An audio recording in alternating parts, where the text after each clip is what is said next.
In a post-COVID world, we've seen two major shifts. The first major shift we've seen is the design firm specification cycle is now much less of a hard specification and much more of an inspiration. So instead of receiving, hey, I want these 26 chairs in this exact spec, it's, hey, I want 26 chairs that kind of look like this and I want them to be in brown or whatever that looks like. And then that is now falling heavily on the dealer to translate that and say, okay, this is kind of close. Or, okay, well, the image I think is this piece. And they're trying to now handle that, which is obviously going to lean much more heavily upon the rep. But then also, right, when those things come through now, these end users, it used to be between 2 and 4 decision makers. Now you've got 6 to 12 at the end user Okay. elements between project management firms, the end user themselves, broker relationships, whatever that may be on that side. So we're seeing an explosion of complexity around these jobs and a decrease in specificity within the job. You're listening to Supply Chain Unlocked. Get exclusive insights from industry leaders on overcoming challenges, mastering logistics, and scaling your business with precision. Brought to you by X7AI. My guest today is Colin Baker from Seibold Baker, a Midwest commercial furniture rep organization that supports dealers, designers, and manufacturer partners across multiple states. If you've ever had a project delayed because of that one piece wasn't ready, or you've seen timelines blow up due to approvals, substitutions, install constraints, this conversation will be very familiar for you. We're going to talk about what breaks first, how great reps prevent chaos, and what operational excellence look like from the spec to the install. Colin, for people outside the interior world, what does Seibold Baker do in plain English? In plain English, we're the conduit between the furniture manufacturer and the end user and the dealer who purchases the furniture. So we are the agent that helps get some of the furniture of the smaller brands in the space into the project to provide projects unique looks, unique timelines, and unique kind of design intents that you may not get from some of the major brands out there. Quick ask to our audience, give us a subscribe so you can get future videos as well as comment in the comment section below. Thank you. Now back to the video. There. Gotcha. Who are the customers? Gosh, I'm having trouble speaking today. Who are the customers you serve most directly, dealers, designers, etc.? Yeah, you hit the nail on the head. So it's going to be the dealer community as well as the design community. And we also have to serve our manufacturers, right? We're a third-party agent for them. So we are responsible for balancing all three of those plates and really helping all of them provide the end user, the ultimate user of the furniture, the best chance of success for their space to be exactly what they want it to be. Gotcha. Why'd you say yes to come on this podcast? We're kind of, a little loosey-goosey at times. A little just we say what we feel and we're kind of direct about that. I think that's exactly why, right? This is, we're in an industry that is held together by the fabric of its relationships, right? And that requires directness, requires communication, but it also requires the human element. And I think a lot of people look at supply chain as a systems thing, right? As a logistical system, whether that's an ERP system, whatever that may be. And they take some of the human element out of that, the people impact on the supply chain. And what we do, our true currency is relationships and the relationships that we hold with both our customers and our manufacturers, but also ultimately the relationship our end users have with the furniture. So I thought that it was a really, I really appreciate you guys giving me the platform to talk about the people side of some of this, especially as we see this huge growth in technology, specifically in the AI space. The people element is up for question. I think a lot of people are looking at like, well, what's going to happen? So it's a really interesting place for me. And I think there's a lot of really interesting insight that you guys have provided to me around this space. So I'm happy to hopefully give some of that back. Yeah, so that's a good segue. Maybe not a segue. This is kind of an alert. Let me call it that. What I talked to Colin about is we don't have to stick just to supply chain. And the reason I wanted Colin on the podcast is he's specifically, well, I shouldn't say that. He has quite a bit to do with supply chain, but the conversation where we went wasn't just relationships. I wanted a rep firm of nature for a while on the podcast because there are so many different relationships within the supply chain that mimic a lot like a rep firm, and also to talk about how AI applies to other companies, not just the supply chain. So just be on alert that we're not just going to be talking about warehouses and putting stuff on trucks. as an FYI to the audience. Let's go ahead and transition to your background and the operator DNA. What brings you some other good value, or what was the road that you traveled? Yeah, the road I traveled was really one from the software sales side. That was kind of how I got introduced into the sales world. And I always wanted to move into something that had a more tangible element to it.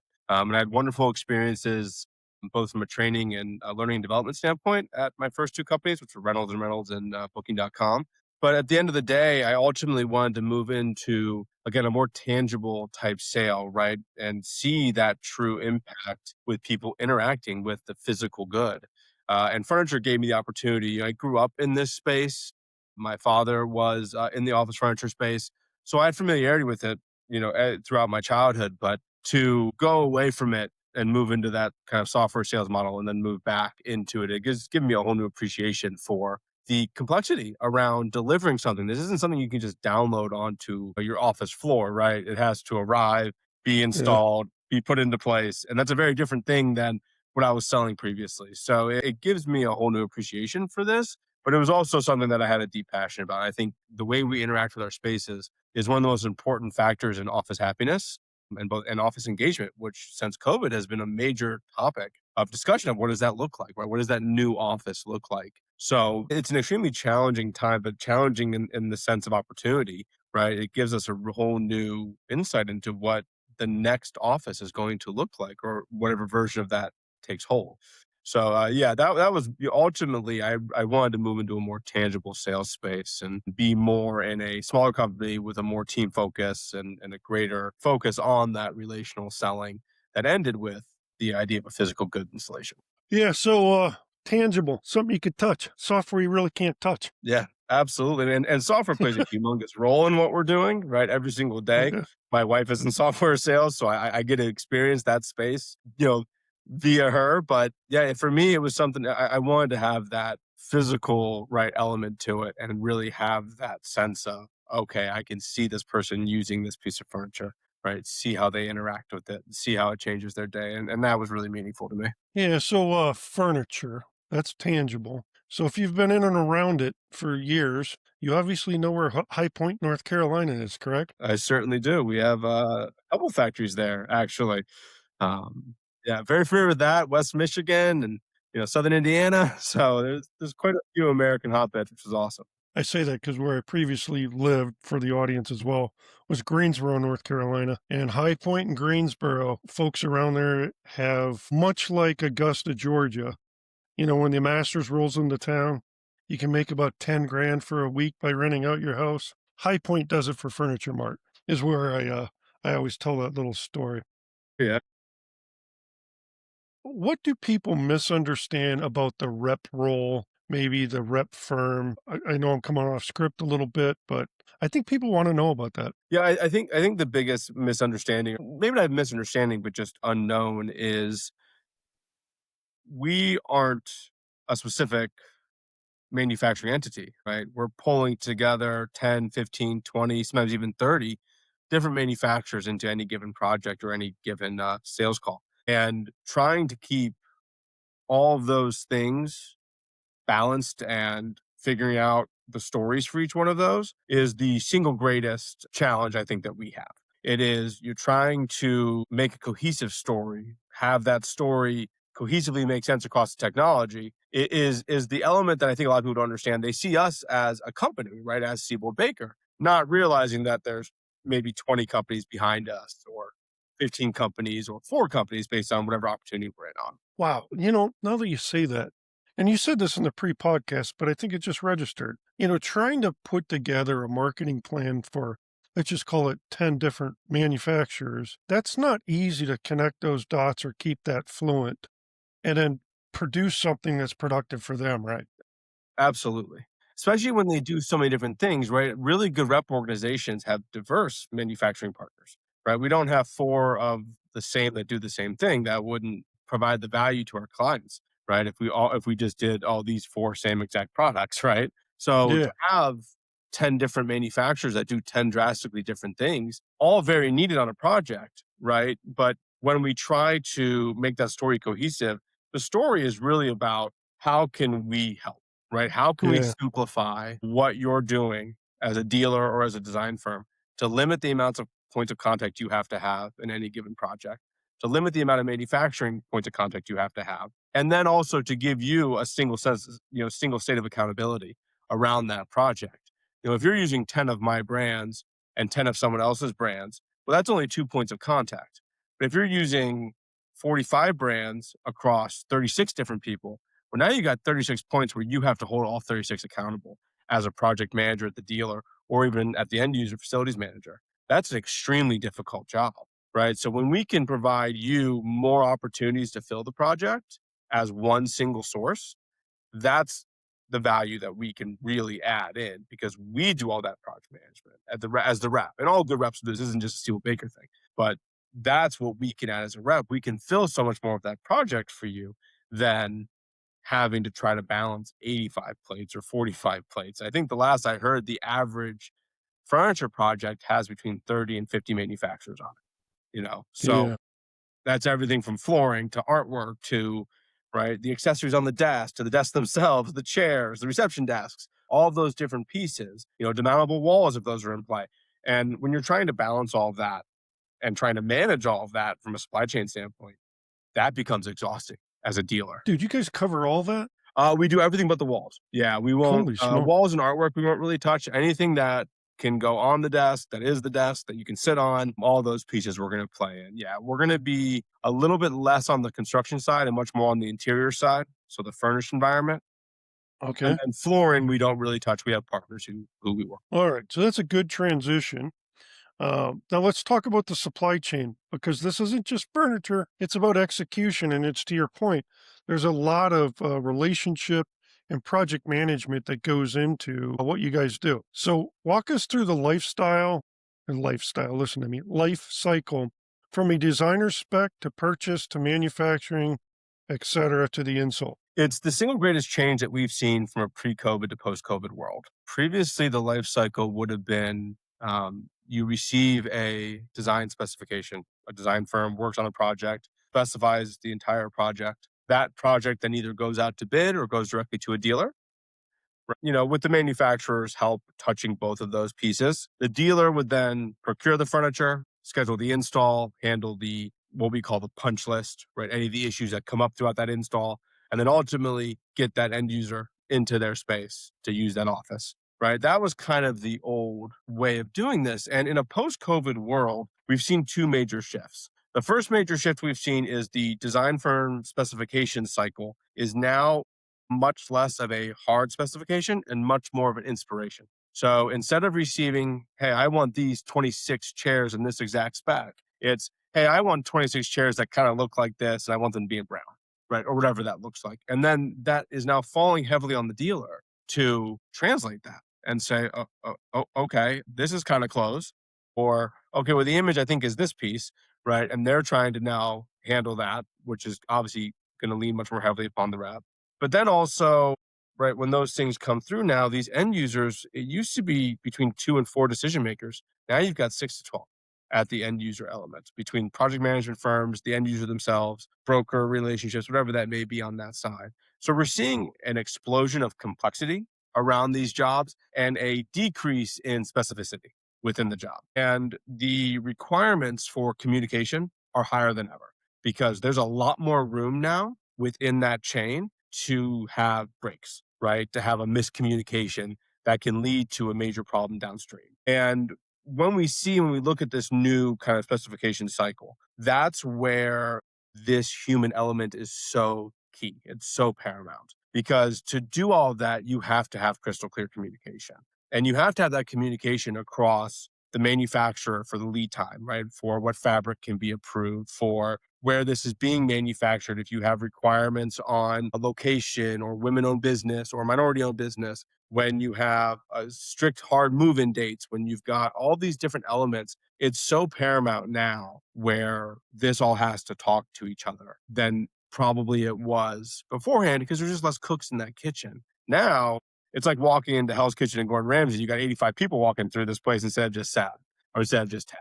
So it's a very different experience now. And that's where that chain is so, so important. And not to steal thunder, but I think that's exactly where we're going to see technology change how we're doing this stuff. And I think it's going to help us translate some of these messages across that channel because there's so many different people there, right? You've got designers, you have architects, you have project managers, dealer seller support, PMs at the dealers, brokers, construction, manufacturers reps, right? Obviously, facilities at the end user, purchasing, procurement at the end user. And all these people speak different languages. So I really think technology is going to help move that message downstream and lose some of the issues you have with playing that game of telephone, where someone Yeah. sits in their design speak, it then gets passed on to me in my manufacturing speak. I then say to a dealer, and they try to translate into dealer speak, and it gets moved down the thing. So that's one of the big places where I see AI tech really helping grease those wheels and eliminate some of those choke points. Yeah. I'm not going to become a salesman because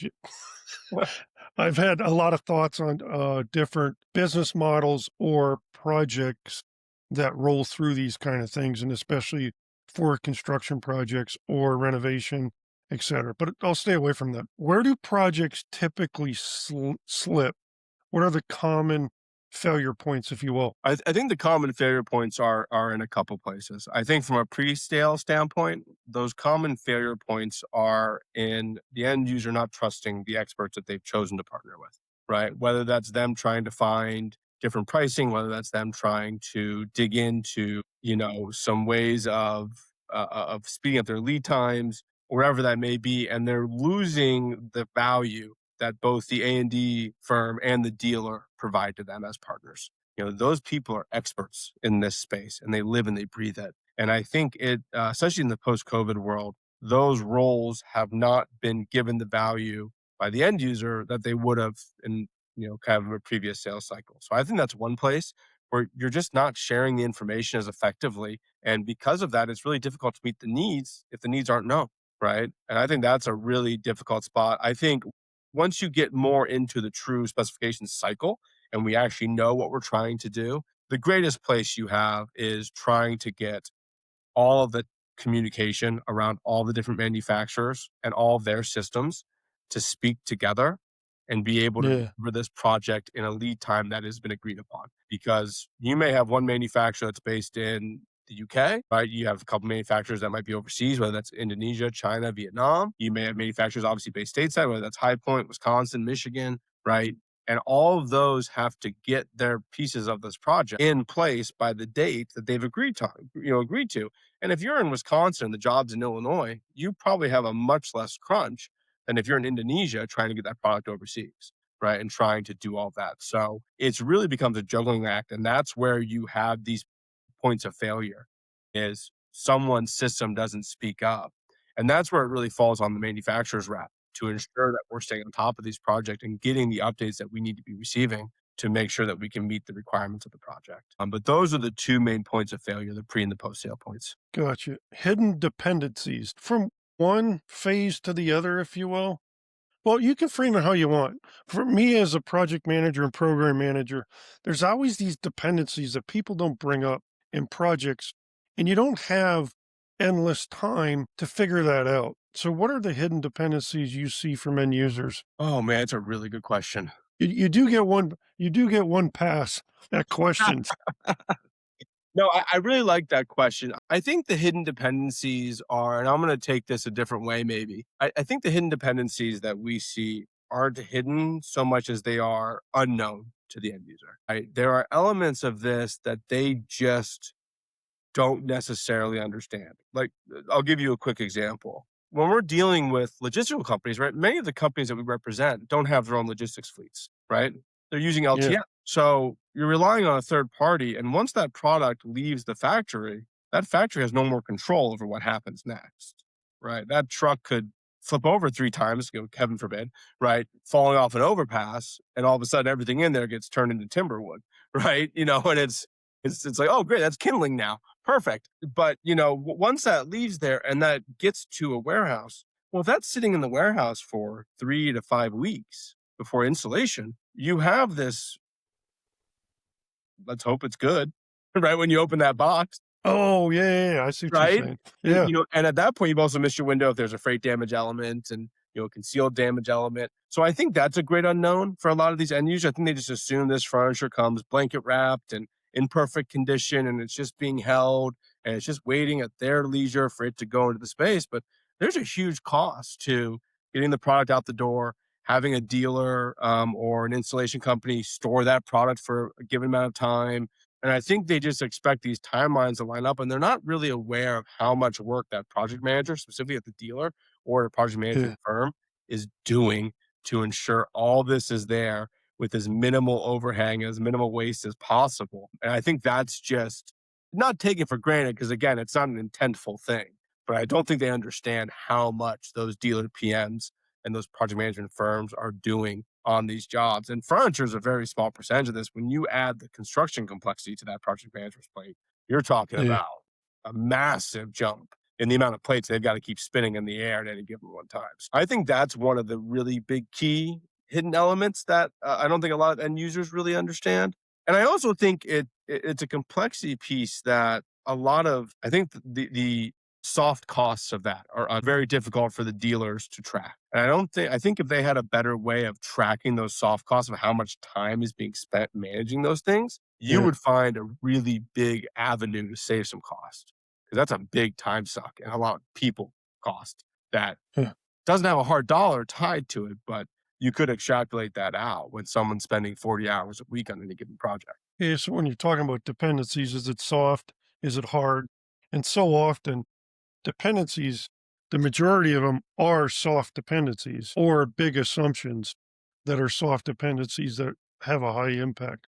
One is what you brought up there is the assumption of it's going to arrive in a perfect state, and its transportation is perfect. And then how do you account for that? So let's let's get specific of what operational excellence looks like in this world. When you think about operational excellence in commercial furniture projects, what does that mean? Not to harp on it, but I think it means extremely clear and almost over communication, right? Whether Yeah. that is between the manufacturer and the dealer and the end user, the specifier and the dealer, specifier and the manufacturer, having all of those channels be completely free of playing the game of telephone and being extremely secure in what's being communicated and how is the key to operational excellence in our world, right? Now, Yeah. there's the operational excellence of delivering the furniture, manufacturing it, building it, making sure there's no defects, quality control testing it. All of those elements are unbelievably important, right? And that's more of a post sale element. But in the pre sale piece, it's communication. That's the king, right? And that's why relationships are so vital to our space, right? Sometimes you're going to need to be overtly communicative with whoever you're dealing with in such a way to ensure that the message gets across. And then once you're in that post sale world, once you're in the actual execution space, all of the quality control pieces, right? Trusting the manufacturer, understanding which manufacturer to bring into play based on the skill set required for what you're doing. If you're building a table, you don't want to go ask the guy who only makes chairs to make that table for you, right? To use a really simple example. You want to make sure that you pick the partner that has the operational excellence to execute what you are trying to execute. So ensuring that they've got the proper supply chain in place, ensuring that they've got the parts and the pieces, because very few people make every single element of furniture, right? You're getting parts and pieces from other places. But at the end of the day, you're assembling and building and manufacturing elements of that furniture based on what your true skill set is. I'll pick on one of our manufacturers in Wisconsin. They're one of the largest table manufacturers in the country. They make tables. They don't make bases. And they know that. And they're totally cool with that. So they've got awesome partners who make bases because they know that they've got a metal shop that does a really good job making bases. And they're going to stick to making tables, which is wood and laminate and urethane and edging, right? That's very, very different than making a base. So, hey, this is my lane. I'm really good at it. Cool. I'm going to stay here. And Yeah. having that trust and that supply chain partnership for those guys is massive for us. Because if you know who you are, we can then portray who you really are to the project. So this question came from ChatGPT. So I'm going to throw it out there and then probably tweak it a little bit on purpose because it's kind of it's spoke about but not thought through. What are the KPIs that actually matter, such as on-time delivery, perfect order rate, change order rate, install readiness, And the reason I said what I said previous was when you have so many companies involved in the supply chain, from the selling of the solution all the way to the actual execution and the install, etc., there really aren't any KPIs per se that everybody agrees upon. Essentially, you have phased dates that everybody's trying to hit. Or do I have that wrong? Is there KPIs in this industry that it's just known, it's contractual, etc.? It's a very good question. And in a perfect world, the answer is yes. And the true manufacturers care a ton about on time delivery. That's one of their biggest ones. Correct, right? Lack of, I guess you would call it, like delivery or whatever whatever metric you'd want to use to ensure that the right product was shipped to the right place in the right timeline, right? Those elements in terms of, okay, wait, did we ship, did they order chair C, but we ship chair B, right? It doesn't matter if we're on time if we're shipping chair B when they ask for chair C, right? So, the elements of, is it on time? Was it built to the specification required? And did it arrive without damage? Those are the Okay. three major logistical, right? Operational and logistical KPIs that almost every manufacturer, true manufacturer of furniture, is going to really care about deeply. The other element that a lot of people care about is inventory and stock, right? The KPIs around, can we fulfill this order? Do we have the inventory and stock in place? Are we stocking properly to ensure that we're hitting the major products that we're selling? That's a huge KPI for a lot of our manufacturers, especially manufacturers that live in a faster lead time world, right? If you've got a manufacturer that's committing to 1 to 2 weeks, right, of pulling something off a shelf, putting it into a box, shipping that box out, and having that box arrive to you in 2 to 5 days, right? That's a very different business model than the manufacturer who's got to do a bespoke chair, right? More of that high point model, right? And so you have an inventory element to a lot of our manufacturers where they're testing, do we have the right mix? Can we handle opportunity? Can we respond to these things? Can we win jobs because someone else can't execute based on a lead time that they posted, right? Whatever that may be. So those are the big four, I would say: accuracy, on time, lack of damage, and then if you are an in-stock manufacturer, your stocking mix and your stocking inventory rate. Dude, that was a great job of bringing that back to some closing points for that segment. Thank you. After my question got a little long with a little too much tweaking, but good work there. All right. Thank you. All Now good. let's move. Now let's hit the bottlenecks. Where do the system choke points hit as volume scales? And frankly, what I'm looking for, the audience a lot of times looks for, is the constraint model. As organizations scale projects across locations, where do those choke points show up? Yeah. One of the most popular ones, and you probably have heard this in other places, is as you scale up and you require new ERP, software elements than you did when you were a $10 million company. Now you're a $50 million company. That ERP shift can be a massive chance of failure, right? And those elements, whenever we have manufacturers go through that, there's always a bit of a moment of like, what is going to happen here? Because we've had manufacturers close due to ERP changes. They couldn't execute it, and it killed the manufacturer. Gosh. Yeah, and so that's always an element. Now we've had many manufacturers go through them, and you wouldn't even know it was happening because they executed so perfectly. So having a plan around that scalability is huge for us. The other element, the other bottleneck that we don't see, or that we don't see until it's too late, is our manufacturers launching something product wise to us that doesn't fall within the rest of their collections KPIs. So let's say you're a chair manufacturer and you deliver all your chairs in 2 to 4 weeks, and you can upholster in 55 different upholsteries, and you can do the wood in 5 different stains.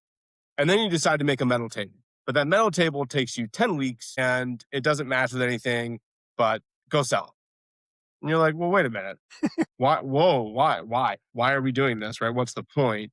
And you have those elements where you have these brands see an opportunity, they try to go grab something. You're like, guys, the table manufacturer who knows they don't make bases, be that guy, right? Be that person who wants to execute unbelievably well in what you're really good at and scale in what you're good at instead of trying to scale where you don't play. Those are the pieces that can create issues because now you have new inventory problems. Now you have new stocking problems. You have a messaging and sales problem, right? If you're the wooden chair manufacturer and all of a sudden your rep's talking about a metal table, well, you're going to have a really interesting time trying to explain that story, you know? Yeah. And if you're the rep, you also probably have a manufacturer who does metal tables. So now you got to try to figure out, okay, where does this fit? Where is this different? How do I talk about this? So, from an actual execution standpoint, that ERP system shift is by far and away the biggest bottleneck that we see on the manufacturing scale side. And then that sort of just launching things in a vacuum, right? That can dilute your story or change your story from a sales standpoint really harms how we have to communicate about the brand, right? And how we have to talk about and how the confusion that we create within our sector, whether that's the A&D community or the dealer community or even the end user, how do we talk about what we're truly doing? So those are the two spaces that I see a ton of that. The last place that I'll kind of take that bottleneck back to is when we do have a job that's come through and we've got 5 manufacturers on it, is trying to get all those manufacturers for the dealer or for the design firm to communicate very clearly with us where everything is, so we can minimize that project management load on the dealer. Never perfect, right? It's really, really difficult to do. Manufacturers across different time zones in different countries, some across the date line, and it's really, really tough to get a really consistent answers. So that's another pretty heavy bottleneck that we see. One that we're more prepared to deal with, and one that our dealers are very prepared to deal with because it's just such a fact of life in our everyday world. But I would love to see that somehow be greased as we see the advent of AI grow. I think that's a place where we could have a huge impact from a technological standpoint as we're trying to get these different systems to be more cohesive in how they communicate down to us, so then we can communicate that out to our dealers. So speaking of that, the next question, I guess, is near and dear to my heart as owning an AI agency, but it's very difficult to define. So the question is, what's the cost of doing nothing when dependencies are not defined? That's a difficult question. It's another really good question. I think right now, at this very, very moment, the cost of doing nothing is nowhere near as punitive as it will be 8 months from now, or 12 months from now, or 2 years from now. I think you're going to see such an explosion of technology over the next 2 to 5 years, mostly rooted in AI. I sell furniture, right? I'm not Larry Ellison or somebody like that. So grain of Yeah. salt. Um, but I do think that the entropy of doing nothing is going to be extremely damaging for businesses who choose to put their head in the sand around this explosion. What that cost from a dollars and cents standpoint is, and from a time standpoint is, again, I don't think it's punitive right now. I think there's a lot of people who can continue to do what they do in our world, specifically speaking to our world, without having to really worry about the new impacts of this. I Yeah. don't think that will be the case. If you and I had this conversation in March of 2027, I think that answer would be very different. I mean, that's a good point. And the term punitive is a strong or concise word for that because when I look at these complex projects like what you're dealing with, there's all these little dependencies and nobody's like really responsible for everything except for the PM and the person that backs the project at the customer level. And by the way, the customer often is not, I shouldn't say it that way. They're primarily responsible for not making decisions in a timely manner, whether it's a change, whatever it is. I'll stop there because I'll ramble about the complexities of that. AI will define a lot more responsibilities that will bring more of a punitive, declared set of damages or impact to these projects that are complex. See how I wrap that right back as I, Yeah, there you anyways. go. I couldn't agree with you more. And I think one of the biggest issues you're seeing right now is the siloing, right, of decision making within companies. And that's at every level, whether that's the end user, whether that's the deal, whether that's even us as reps or our manufacturers. You have these very, very aggressive silos with experts within that silo, but you may need 4 silos to make that call. And Yeah, if one person is trying to say, hey, look, I need to get an answer back to my project manager on this to ensure that we can hit our lead time, but I need buy-in from these 3 other silos. Well, wait a minute, right? Maybe you're waiting on one of them. Maybe you're waiting on 2 of them. Maybe you're waiting on all 3 of them. Maybe 2 of them ask for clarity around the question and you have to give them information back. And now you've got this back and forth happening when someone's just waiting for an answer, right? But none of that's yeah, being visualized or seen because you're trying to translate across all these different silos. And as we continue to, and And I think the hybridization of work, right? Well, maybe silo A is in the office Monday, Wednesday. Silo B and C are in the office Tuesday and Thursday, and three of the four silos are in on Friday or whatever. Well, you can do a lot over what we're doing right now, the virtual world, but that in-person communication is so valuable. And you might only have one day a week where you have every major stakeholder in play. Maybe you have none, just based on how it's organized. And that's such a hard element. Talk about bottlenecks, right? That's more of a bottleneck at the end user side versus on our side. But talk about bottleneck there, right? When you don't have this really clear cut communication across what is actually happening in these projects, and then add the additional complexity of maybe it's a nationwide project, right? Maybe you've got a project that's got locations in 50 cities. Well, all of a sudden now, okay, combine multiple teams in one location where the decision is being made. Then you have all the different schedules, lead times, focus, installation pieces, different requirements for each of those buildings. Maybe one building's a union building, maybe one's not, right? Whatever that looks like. Add all that in together, and now you create it's such a level of complexity that decisions don't even get made. Everyone freezes, right? And I think AI can do a humongous service in translating, providing accountability, providing a clear and assigned roles in a really succinct way across all of that to ensure, okay, I need this from Colin. I need this from Teddy. I need this from Stephanie. I need this from Jim. And then, okay, cool. Great. Everyone knows they got to do this. It's due and, by end of day tomorrow. Great. Right. That's a really succinct way instead of Teddy having to explain to Colin, okay, Colin, here's what I need to.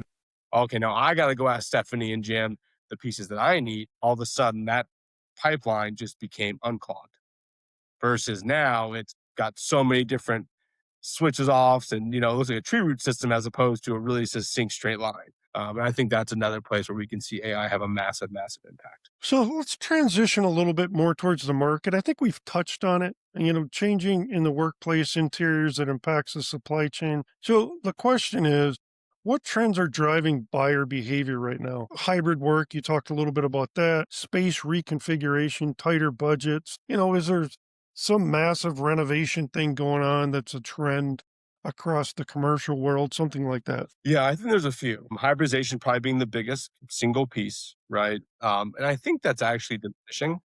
Sorry, Colin. Let's define that. I've had this question asked on another podcast.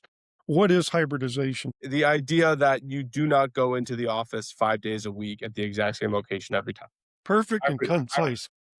Continue. Hybridization can be a mixture of a lot of things, right? We think of it more traditionally as remote work, right? The idea of remote work, right? You sit at your house or you're in a coffee shop or you're in a co-working space, right? But it also can just mean something as simple as you don't have an assigned desk anymore, right? It's a hoteling environment. Like you might be, the fifth desk from the door today, and you might be 4 rows back and 3 desks in tomorrow, right? Whatever that looks like. So you don't have a succinct set of place. And because of that, you're seeing a ton of people work really differently. If you walk into a Google office, you're going to see people working at desks, working at tables, working at collaborative, like little, kind of high top bar areas. You're going to see them sitting in a lounge. You're going to see them in a huddle room.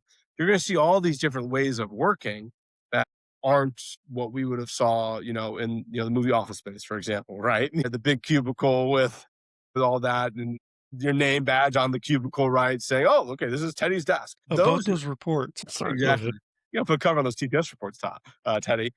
But it's you have this element of everything is rented. Right? Not you're not paying for it, but everything is you're using this space for these 2 hours or these 5 hours or this whole day. Right. It's at your desk and you take your stuff with you when you leave. So we're seeing that big shift. So an office that may have had 150 people in it pre-COVID might now have to be built for 80 people or 90. Right? Because you're not going to have all 150 in any given one time. So what we're seeing is a decrease in what we call the one space. So when we look at office space, we look at 3, 2, 1. The one space is where you go to your desk, you sit down and you do heads down work. You're not collaborating, right? In the old days, it was your cubicle or your private office. The 2 space is where you do small group work. So huddle rooms, small conference rooms, could be a private office again, right? If you got a couple guest chairs. And the 3 space is the open collaborative space, the coffee shop, the cafe, right? The open area collaborative table. So we see those 3 spaces, and pre-COVID, it was really skewed to one space. We're seeing that shift to 3 space. in the post-COVID world. A lot more collaborative areas and a lot less individual head down space. Now that you say that, Colin, the time I actually go into a client space, big companies, I'm talking 500, bigger companies, 500 employees or better, they are evolving to that. Like a cafeteria, it may not be a cafeteria, it may be just those areas with vending machines with a camera on everything and you scan it. And those are those areas as usual, but it's the number two space, right? Or the number one is very open and at those offices, especially in a number one space, cubicles. And what I see a lot of is glass walls for offices and then those conference rooms often have glass walls. So it's very open. Anyways, I'm all over the place. No, My point there is I'm comprehending what you're throwing down there, and I've seen that same transition. yeah, yeah. So that's been a huge shift for us. So less square footage. Those spaces cost more. 3 spaces are more expensive, right? So we're seeing the projects aren't losing value. The value is just shifting, right? You're seeing that go more into lounge furniture, more into comfortable seating versus a task chair and a desk, right? Or whatever. So you're just seeing a shift in stuff. Now, so projects in general have gotten smaller because no one's really sure about what the true return to work looks like yet. I think by the end of the year, this year, you'll see a pretty big shift into what that actually is going to be. We tend to believe that it's going to be a pretty heavy return to work environment. Could be wishful thinking. I work in office furniture, so you know, take that with a grain of salt too. But that's what we're seeing from a trend standpoint within our space. We're seeing this really big change in that shift to the more collaborative environments, more collaborative spaces, and experiential spaces. You can't draw people in if your building is all white with the fluorescent light and the big cubicle farm like Severance. Yeah. You're not going to attract the type of talent that you're going to want to have working in your space. So you need to make it a space that they want to be, right? They just spent the last 5 years working in their pajamas. So, right, That's true. what are you going to do to draw those people out of their houses and take away the freedom of that, which is something that we shouldn't be discounting, right? It's really important that they got to spend time with their families and walk their dog and be able to keep their house in order, right? That's a level of freedom that I think a lot of people didn't realize they were kind of missing. And so how do you sell against that, right? You do that by creating spaces that drive people to want to be in. I got you. Are lead times stabilizing or are they still a planning risk? Overall, they're stabilizing. And really, we've been in a kind of a 12-month cycle around that has been extremely steady from a lead time standpoint. We have a lot of risk is the wrong word, but there's a lot of unknown on tariffs, right? Especially with the most recent legislation announcements over the past couple of weeks. The idea of tariffs for a lot of our manufacturers and for our end users and for our dealers is one that we constantly get. Okay, is this still in place? When is it going away? Is it going away? Is it going to change? How is it going to change? What's it look like? And trying to balance all that. I think that's the much greater discomfort than actual lead time. Now, lead times are pretty consistent. Occasionally, you have like a port strike or something like that can skew it based on where your product is coming from. But overall, lead times have normalized. Good. So we're not still blaming that on the pandemic. No. We've kind of been, I would say, since like late 23, we've sort of been out of that window. Costs have started normalized. Costs ran beyond that. It overflowed from a cost standpoint, even after the timing had normalized. And now we've seen the cost decrease. Although with what's going on in Iran, with the cost of oil, that's going to probably inflate freight costs. We would expect, at least in the short term. So we're keeping an eye on that, on those elements. Global events will always continue to impact domestic economy as well as international economy, which we are in an international economic industry where all manufacturers are located. Give me 1 second. I just got an emergency email from a client. Oh, good. In other words, I can edit this part out. I don't even do that to you. Understand. Sorry about that. No, all good. That's a horrible host. Hey, it's your show. But I'm back. Yeah, it's all good. Let me get back to this last piece here. Moving on more towards AI, where you see things, and tech, and really it's around manual versus automated. Where do you see things? What is done now that's manual in that whole process we just discussed? And where do you think we can apply AI that helps out? What is currently done manual is far too much. I'll say that. Almost every piece is being touched by multiple humans before we get the information to send to the dealer. And I would love to see that become more automated, right? More automatic status updates, understanding of where inventory is sitting, understanding of issues with receiving fabric. Some of the elements that we don't have control over. So, to answer your question, right now, I would say it's probably like 90-10 heavy automate or not automated to automated. It's a really heavy skew to the not automated avenue. Now, I think a lot of the operational backend pieces are more automated, automatic inventory updating systems, ERP systems that are keeping track of what's being picked and what's not, and right, and keeping a running inventory of, okay, this fabric is, we're getting down to the final yard, just order more. I think there's a lot of automation on the operational and stocking side. But from the standpoint of communication, it's almost exclusively human to human. And again, I think that creates a lot of avenues for miscommunication as we all try to translate this across the different sectors. So, where I would love to see AI impact that side of the business, I would love to see the communication from manufacturers to the reps become more automated, right? Hey, this project, whether it's weekly, here's your status report for every project tied to your rep group, right? On time, behind time, waiting on approval, missing credit application, waiting on fabric, or whatever the status update is of those pieces. I would love to see like a weekly report from every manufacturer I have. Here's where every project that you have in play is currently. Do you think? Go ahead. My bad.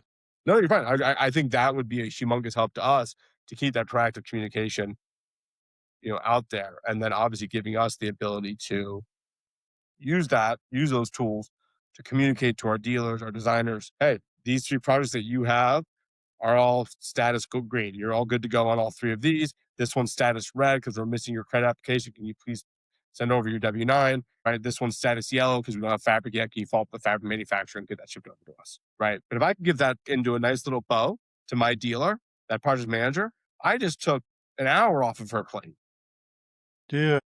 or his plate, and I just gave them this really nice little piece that didn't take me that long, but makes me look like a hero. Right. That would be Yeah, that's for us. that seems so much like a funnel situation or just keep things moving. Everybody just has to subscribe to the same system from just like a project phasing perspective. Would that be accurate? Absolutely. It's the hardest thing. We've had a couple companies try. There's a company called Sandow in our industry that's tried that. It's called PIM system, which it's above my pay grade and my intelligence level. Um, we've seen it tried before, but it's really difficult to get a manufacturer that might be a $12 million manufacturer to make the type of financial commitment to do that versus manufacturers a $900 million manufacturer, right? The cost to do this is a lot different from a percentage standpoint for the $900 million guy than it is for the $12 million guy. I represent manufacturers from $8 million up to $2.2 billion. Those are the size of the manufacturers I partner with, and everything in between. The one size fits all model is really tough. If you could automate one thing tomorrow, what would it be? For sure.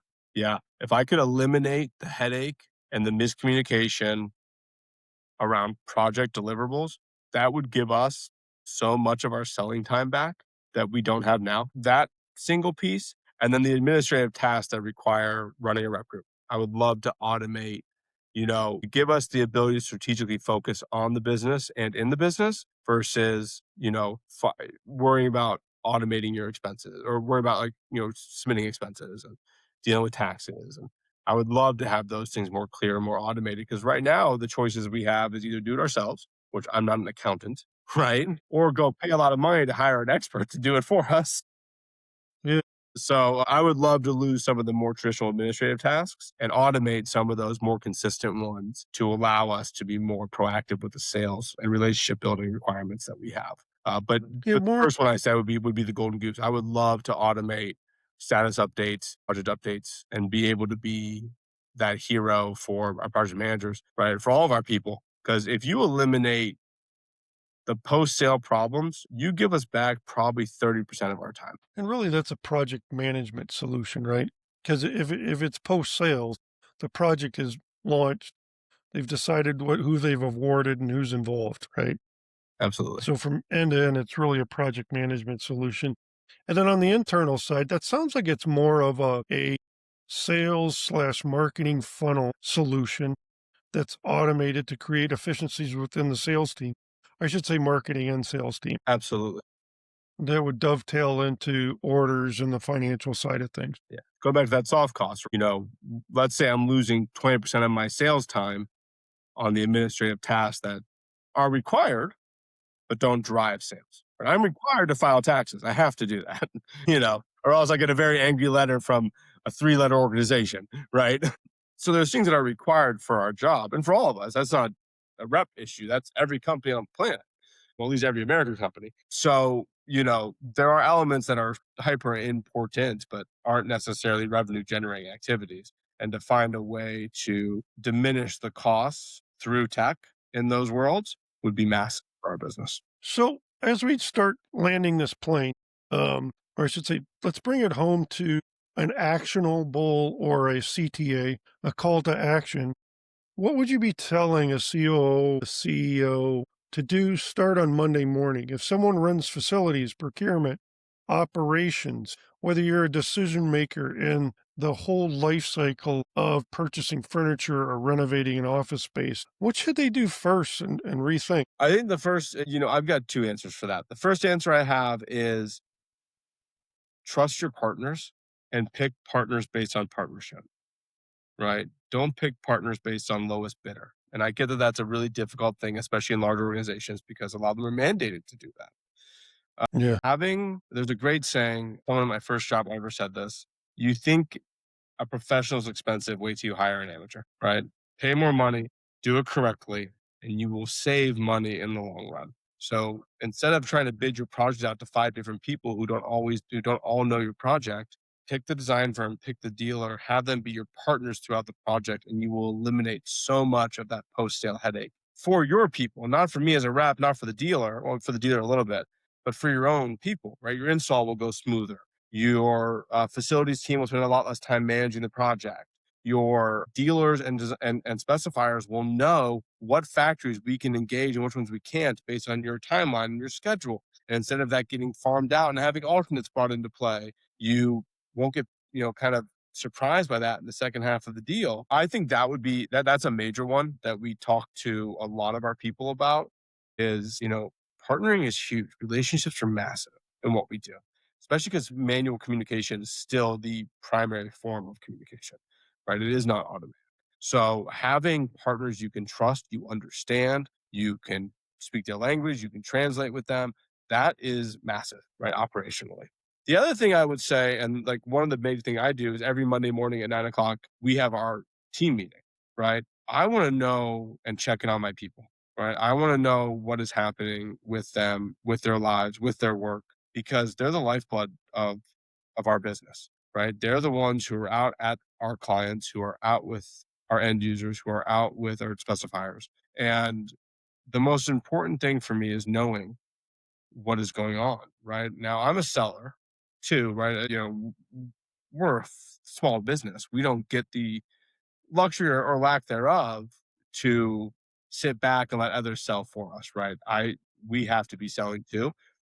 But it's so important to know what's going on from a boots on the ground standpoint that you don't get just sitting in your individual market with the individual, right? I want to know what's happening in Cleveland. I want to know what's going on in Milwaukee. I want to know what's happening in Louisville or Detroit. And you don't do that without hearing from your people. So those are the two things that I would say from to land the plane, quote unquote, is talk with your teams, trust your teams, pick your partners wisely, and trust your partners. You will find a lot of your interiors projects will go a lot smoother by having the right partner, both from a specifier and dealer standpoint, but also from a manufacturing standpoint, so you can avoid some of the bottlenecks that we discussed today. Avoid the chaos downstream. It's the best way to put it. Colin, I really thank you for making this practical, real speak, as I always say at the beginning of the podcast. This is a great example of the hidden supply chain behind everyday workspaces. What I mean by that, I try to talk about the supply chain as what happens in business from A to Z, not just what happens when you manufacture something and you ship it. And I think we really covered that with relationships, project management, etc. And frankly, where success comes down to dependencies, coordination, and execution. I don't mean to keep reiterating that, but that is really the story we just walked through, correct? Absolutely. I couldn't say it better than that. That's a nail right on. Yeah. Any closing thoughts that you have? No, I really appreciate you inviting me on. Thank you for having me, and excited to see how, maybe we'll talk again in a year and see how much has changed. I assume it's going to be a lot. Yeah. I generally do that, especially in my previous podcast. We come back a year or 2 years later and say, now what's going on? Is it Yeah. any better? Yeah. I'll probably be a lot grayer by then, but we'll see. It's all good. All right. For everyone listening, this is Supply Chain Unlocked. No hype, no ego, just execution. Thank you for your time. Have a good evening or day. You're listening to Supply Chain Unlocked. Get exclusive insights from industry leaders on overcoming challenges, mastering logistics, and scaling your business with precision. Brought to you by X7AI.